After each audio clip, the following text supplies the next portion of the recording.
अतिजलद व अचूक बातम्यांसाठी पाहत रहा महामीडिया 24 सदैव तत्पर।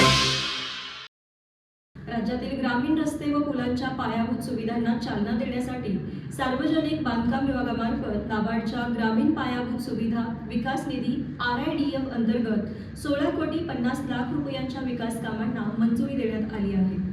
मुख्यमंत्री देवेंद्र फडणवीस, उपमुख्यमंत्री एकनाथ शिंदे व अजित पवार यांच्या मार्गदर्शनाखाली सार्वजनिक बांधकाम मंत्री नामदार शिवेंद्रराजे भोसले यांच्या पुढाकारातून ही कामे मंजूर झाली असून हातकणंगले व सांगली जिल्ह्यातील शिराळा तालुक्यातील ग्रामीण भागातील दळणवळण अधिक सक्षम होणार असून शेतकरी, विद्यार्थी व सर्वसामान्य नागरिकांना याचा मोठा लाभ होणार आहे, अशी माहिती खासदार धैर्यशील माने यांनी दिली।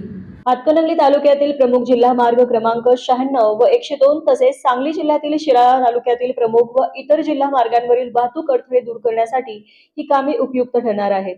यामध्ये मौजे तासगाव ते मौजे वडगाव या प्रमुख जिल्हा मार्ग क्रमांक 96 रस्त्याच्या रुंदीकरण व सुधारणेसाठी 4,50,00,000 रुपये मंजूर झाले आहेत।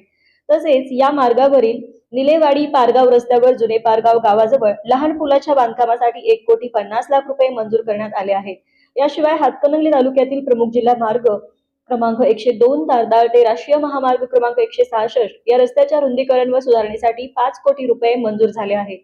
सांगली जिल्ह्यातील शिराळा तालुक्यात प्रमुख जिल्हा मार्ग क्रमांक 111 वर शिरशी गावाजवळ लहान पुलासाठी 2,50,00,000 रुपये तर इतर जिल्हा मार्ग क्रमांक 11 वर रिळे गावाजवळ लहान पुलासाठी 3 कोटी रुपये मंजूर झाले आहेत।